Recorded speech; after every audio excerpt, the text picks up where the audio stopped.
Yo les gars, c'est Mathis Football. On se retrouve aujourd'hui pour un tout nouveau débrief. Le débrief donc de cette dernière journée, enfin ce dernier match de Ligue 1, donc ce dimanche soir. L'Olympique de Marseille qui s'est déplacé au stadium de Toulouse. Victoire 3 buts à 2. Une victoire à l'arraché, au mental. Vraiment l'équipe qui a rien lâché, qui a tout donné. Donc victoire à Toulouse, voilà. Donc ça a très mal commencé avec le but de Dalinga à la 3e minute de jeu, qui nous met déjà dans le mal.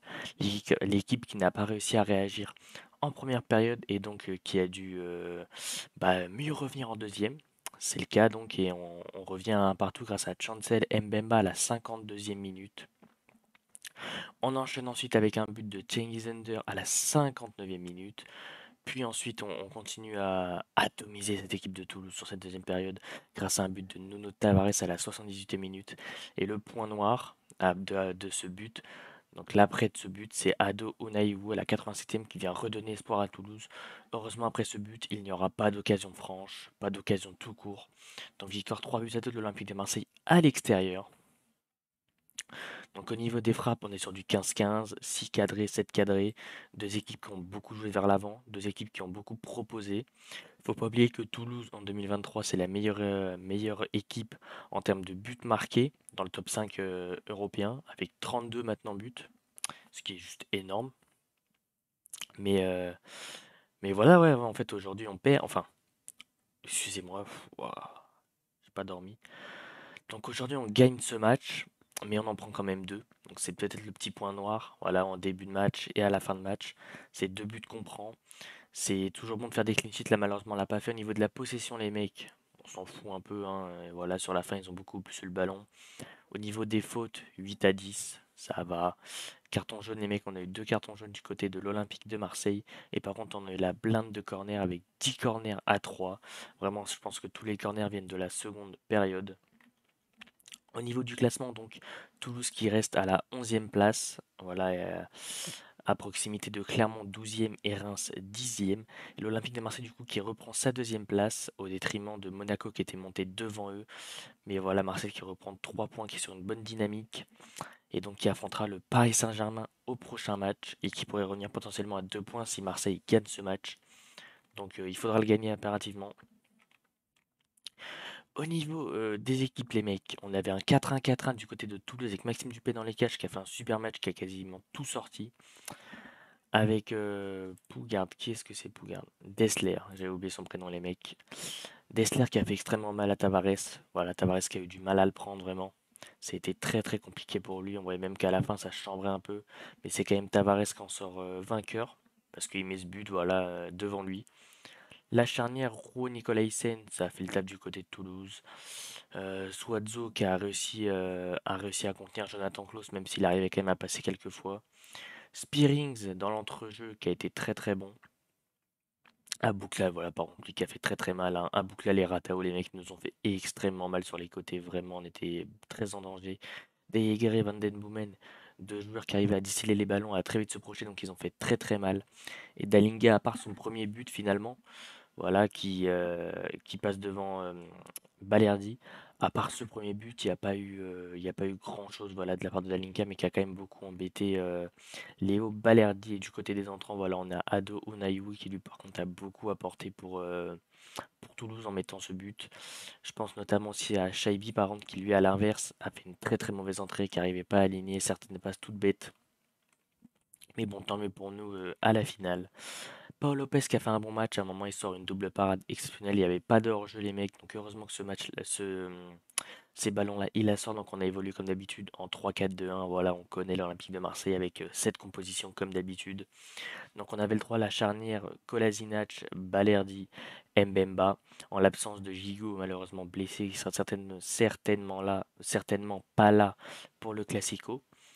Donc voilà, on a eu Kolasinac, je ne sais pas si son jaune valait une suspension prochaine, j'irai voir.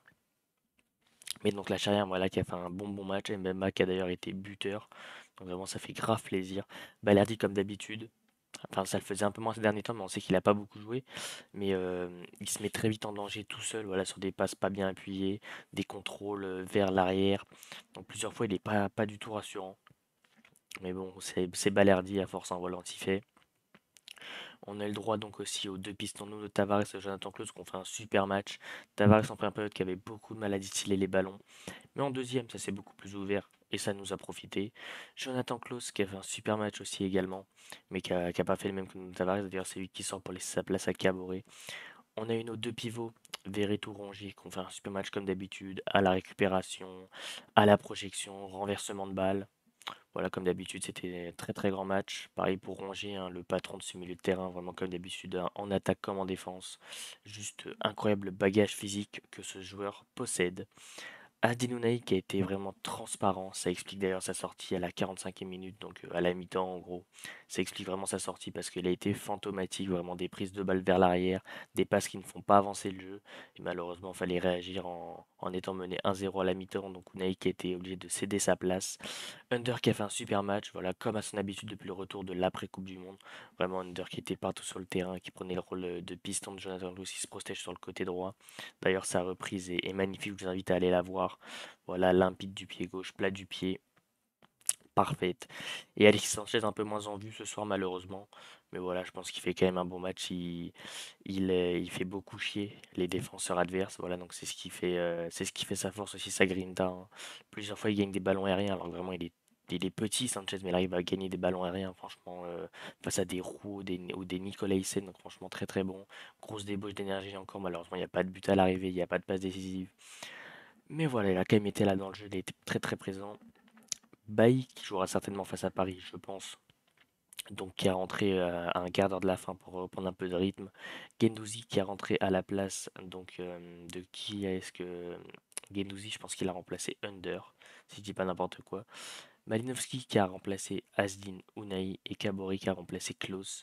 Donc Bailly voilà qui a fait quelques bonnes interventions en rentrant en jeu. Guendouzi qui a apporté ce joueur en plus au milieu, voilà, à la place de Under, lui qui se projetait beaucoup. Matteo Guendouzi, c'est un peu l'inverse, il se mettait plus dans l'entrejeu. Et il servait à avoir un milieu à 3. Malinowski qui a pris la place de Ney, bah forcément c'était tout de suite mieux, hein. Malinowski c'est prise de balle vers l'avant, pied gauche super, il arrive à garder les ballons quand il faut. Donc très très bonne entrée, très très bonne deuxième période pour Malinowski. Et Caboret bah, qui a rempli le rôle un peu comme Jonathan Klaus, voilà, qui se projetait sur son côté droit quand il fallait, qui montait très très haut, qui redescendait. Défensivement c'est un peu mieux qu'au début de saison pour Caboret, même si c'est pas parfait. Je pense qu'il faudra faire comme ça, c'est un jeune joueur, il faut attendre qu'il s'améliore. Et donc pas d'entrée de Vitinha et de Dimitri Payet dans ce match. Bartou Yilmaz toujours pas vu à l'œuvre non plus. Mais voilà, très très bon match de nos Marseillais qui sont allés arracher ces 3 points et qui nous permettent de rester donc deuxième de cette Ligue 1 Uber Eats les mecs. Donc rendez-vous face au Paris Saint-Germain à l'Orange Vélodrome le dimanche là qui arrive. Bah voilà, tout simplement rendez-vous face aux Parisiens les mecs. Donc comme d'habitude, si ce débrief vous a plu, je vous invite à liker et à vous abonner, ça fait extrêmement plaisir. Liker pour le référencement, bien évidemment. À vous abonner en activant la cloche de notification pour être au courant de tous les nouveaux débriefs qui sortent sur la chaîne. À commenter en me donnant vos tops et vos flops. Sur ce, c'était Matisse Football. Ciao l'équipe.